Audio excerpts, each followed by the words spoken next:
Hello everyone, स्वागत है आप सभी का बीएससी पार्ट थर्ड ईयर की मैथमेटिक्स की इस ऑनलाइन क्लास में। हम आपको इसमें लीनियर अलजेब्रा पढ़ा रहे हैं और लीनियर अलजेब्रा में जो आज का टॉपिक है वो वेक्टर स्पेस के ऊपर है। वेक्टर स्पेस की जो डेफिनेशन थी वो हमने इससे पिछले वाले वीडियो में आपको बता दी थी, और फिर भी एक बार डेफिनेशन रिवाइज कर लेते हैं आज। देखिए, वेक्टर स्पेस क्या होता है। वेक्टर स्पेस में सबसे पहले एक फील्ड एफ प्लस डॉट एक फील्ड होता है तथा वी एक हम नॉन एम्प्टी सेट लेते हैं।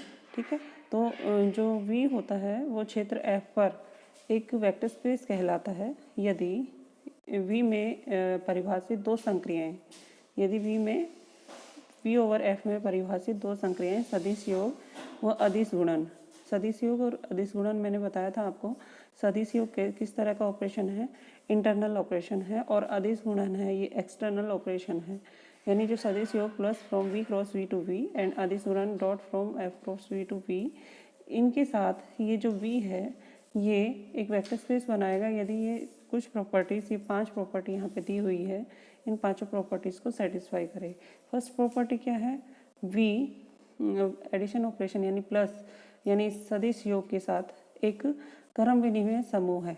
ठीक है, क्रम विनिमय समूह मीन्स कॉम्यूटेटिव ग्रुप होगा, इसको आबेली समूह भी कहते थे हम। सेकंड देखिए, सेकंड प्रॉपर्टी क्या कहती है। सेकंड प्रॉपर्टी है ए डॉट एल्फा प्लस बीटा। यहाँ ध्यान रहे जो ए बी सी डी वाले वर्ड्स हैं वो जो ए बी सी डी वाले लेटर हैं वो फील्ड एफ के अवयव हैं, और अल्फा बीटा गामा इस प्रकार के जो अवयव होंगे, अल्फा बीटा गामा डेल्टा, वो वेक्टर स्पेस वी के वेक्टर्स होंगे।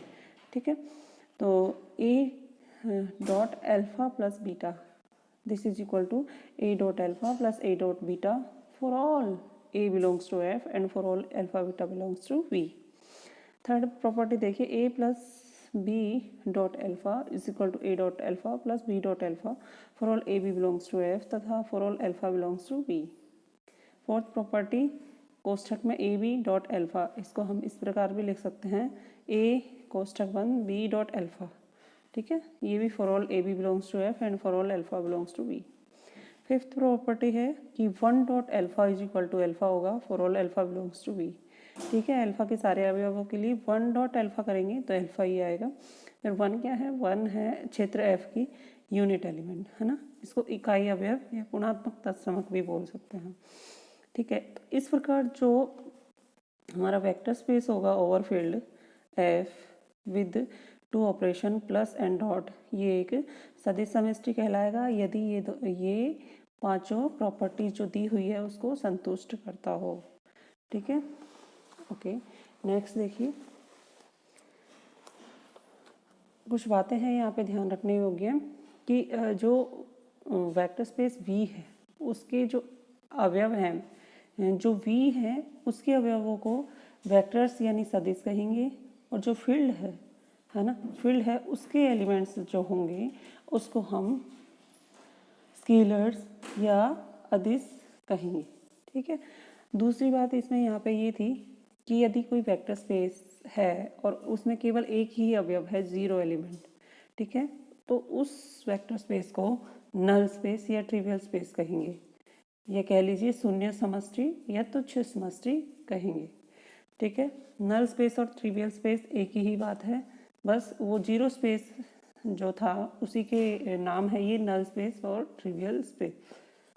ठीक है, सेकंड देखिए, यदि कोई फील्ड है एफ, वो फील्ड रियल नंबर हो, सेट ऑफ रियल नंबर हो वो फील्ड, ठीक है, तो इस प्रकार के जो वेक्टर स्पेस होगा वी ओवर आर उसको क्या कहेंगे, वास्तविक रियल वेक्टर स्पेस यानी वास्तविक सदिश समष्टि कहेंगे।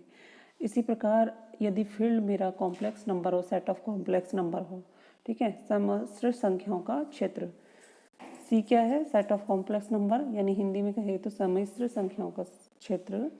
तो इस प्रकार जो वेक्टर स्पेस होगा वी ओवर सी, ये किस प्रकार का वेक्टर स्पेस कहलाएगा, कॉम्प्लेक्स वेक्टर स्पेस।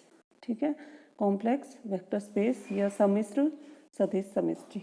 ठीक है, तथा वी ओवर क्यू क्या कहलाएगा, ये हमारा रैशनल वेक्टर स्पेस होगा यानी परिमेय सदिश समष्टि। ओके, आगे देखिए, इसी प्रकार ज्योमेट्री में जो 3 डायमेंशनल वेक्टर्स होते हैं, ये ज्योमेट्री होती है। ज्योमेट्री में 3 डायमेंशनल वेक्टर स्पेस इस प्रकार से हम लिखते हैं, ये एक्स एक्सिस, ये वाई एक्सिस और ये जेड एक्सिस। तो X axis, Y axis, Z axis के दिशा में जो भी वेक्टर्स होंगे वो 3 डायमेंशनल वेक्टर्स कहलाएंगे। और 3 डायमेंशनल वेक्टर स्पेस वाला 3 डायमेंशनल वेक्टर्स वाला वेक्टर स्पेस क्या कहलाएगा? त्रिविम सदिश समष्टि या 3 डायमेंशनल वेक्टर स्पेस कहेंगे उसको। और उसको डिनोट किस प्रकार करेंगे? V3, ठीक है, इस प्रकार लिखेंगे V3 या V3 ओवर F, किस फील्ड पर है वो, तो V3 ओवर F से प्रदर्शित करते हैं, ठीक है। तो V3 में 3 टप्पल ऑर्डर पेयर के एलिमेंट आएंगे, 3 टप्पल पेयर के x1 y1 z1, ठीक है। x1 x एक्सिस के अलोंग होगा, y1 z एक्सिस के अलोंग होगा, और x1 x एक्सिस के along vectors, y1 y axis के अलोंग वेक्टर, और z1 होगा जो z एक्सिस के अलोंग वेक्टर होगा। और इस V3F में जो एलिमेंट्स होंगे वो इस प्रकार के होंगे, कोष्ठक इस प्रकार लिखेंगे हम, 3 टप्पल ऑर्डर पेयर के एलिमेंट x1 y1 z1, जिनका ऑर्डर भी फिक्स है कि पहले x1 आएगा, फिर y1 और फिर z1, ठीक है। ओके आगे देखिए, यहाँ पे वेक्टर स्पेस के एग्जांपल ले रहे हैं हम, कुछ एग्जांपल्स हैं वेक्टर स्पेस के, वो देख लेते हैं। Every field is a vector space और इट्स सब फील्ड, मतलब कोई भी फील्ड होता है वो खुद के सब फील्ड पर एक क्षेत्र बनाता है ना। और आप सभी को पता है कि यदि कोई सेट होता है ए, मान लीजिए कोई सेट, तो ए स्वयं का सबसेट तो होगा ही, ए स्वयं का सबसेट यानी स्वयं का उपसमुच्चय है ए, ठीक है। तो इसी प्रकार जो फील्ड होता है वो स्वयं का सब फील्ड होता है, ठीक है। तो हम कह सकते हैं कि फील्ड ओवर फील्ड, फील्ड भी खुद पर ही एक वेक्टर स्पेस होता है। फील्ड ओवर फील्ड एफ, ये भी क्या होता है, जरूरी नहीं है एफ की जगह वी आए, एफ स्वयं भी एफ ओवर एफ क्या बनाएगा, एक vector space, where F is any field, ठीक है, where F is any field, ठीक है। एफ ओवर एफ का उदाहरण यहाँ पे लिया है, जैसे कॉम्प्लेक्स नंबर के ऊपर इस प्रकार ये भी एक वेक्टर स्पेस होगा, आर ओवर आर ये भी एक वेक्टर स्पेस होगा, क्यू ओवर क्यू ये भी वेक्टर स्पेस होगा, है ना। और ये वेक्टर स्पेस के जो ऑपरेशन होंगे वो सामान्य योग तथा सामान्य गुणन संक्रियाओं के सापेक्ष, ये सारे तीनों के तीनों वेक्टर स्पेस होंगे, ठीक है। नेक्स्ट देखिए,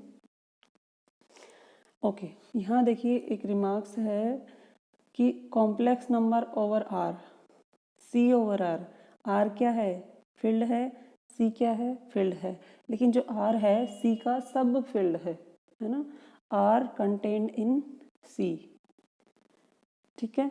इसी प्रकार जो रैशनल नंबर है वो रियल नंबर का सब फील्ड है, ठीक है। तो आर सी का सब फील्ड है और क्यू रियल नंबर का सब फील्ड है, ठीक है। तो इस प्रकार C over R and R over Q ये तो वेक्टर स्पेस होंगे, परंतु आर ओवर सी ये वेक्टर स्पेस नहीं होंगे, क्योंकि सी आर का सब फील्ड नहीं है, आर सी का सब फील्ड है, तो ये वेक्टर स्पेस नहीं होगा। इसी प्रकार क्यू ओवर आर, आर क्या है, आर फील्ड है, क्यू फील्ड है, लेकिन आर क्यू का सब फील्ड नहीं है, क्यू आर का सब फील्ड है, इसलिए ये भी क्या होगा, सदिश समष्टियाँ नहीं होंगी। कहीं ना कहीं क्लोजर प्रॉपर्टी इन दोनों में होल्ड नहीं होगी, क्लोजर यानी समवर्त प्रॉपर्टी इन दोनों में होल्ड नहीं होगी, इसलिए ये क्या होंगे, वेक्टर स्पेस नहीं होंगे, ठीक है, ठीक है। सेकेंड एग्जाम्पल देखिए, द सेट एफ और एन, ठीक है, ये क्या है, F raise to power N, ये इस प्रकार एन टाइम्स मल्टीपल है, F into F into F into F into F, कितने टाइम्स है ये, एन टाइम्स। तो इस सेट में किस प्रकार के एलिमेंट्स आएंगे, एन टप्पल पेयर के, है ना, इस प्रकार के एलिमेंट आएंगे। एफ ओवर एन में इस तरह के एलिमेंट आएंगे, एन टप्पल पेयर के element A1, A2, A3, AN, है ना। n अवयव है इसके अंदर, तो ये n टप्पल पेयर का हम बोलते हैं एक n टप्पल पेयर का अवयव है। ठीक है, किसके अंदर? f⁴n के अंदर।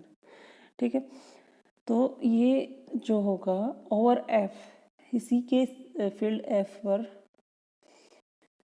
The set Fn of all order n tuple of a field f is a vector space over subfield f।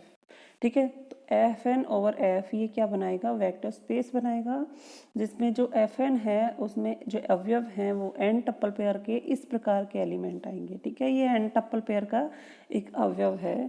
फिर a1 a2 a3 an ये सारे के सारे किससे बिलोंग करेंगे? फील्ड f से।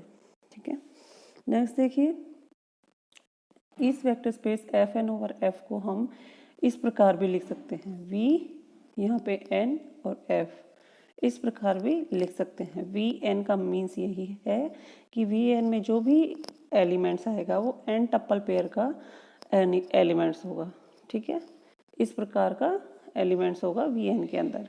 ठीक है, नाउ नेक्स्ट देखिए, यदि जो फील्ड है वो सेट ऑफ रियल नंबर के इक्वल हो जाए, f is equal to r हो जाए, ठीक है, तो हम उसको बोलेंगे सेट ऑफ रियल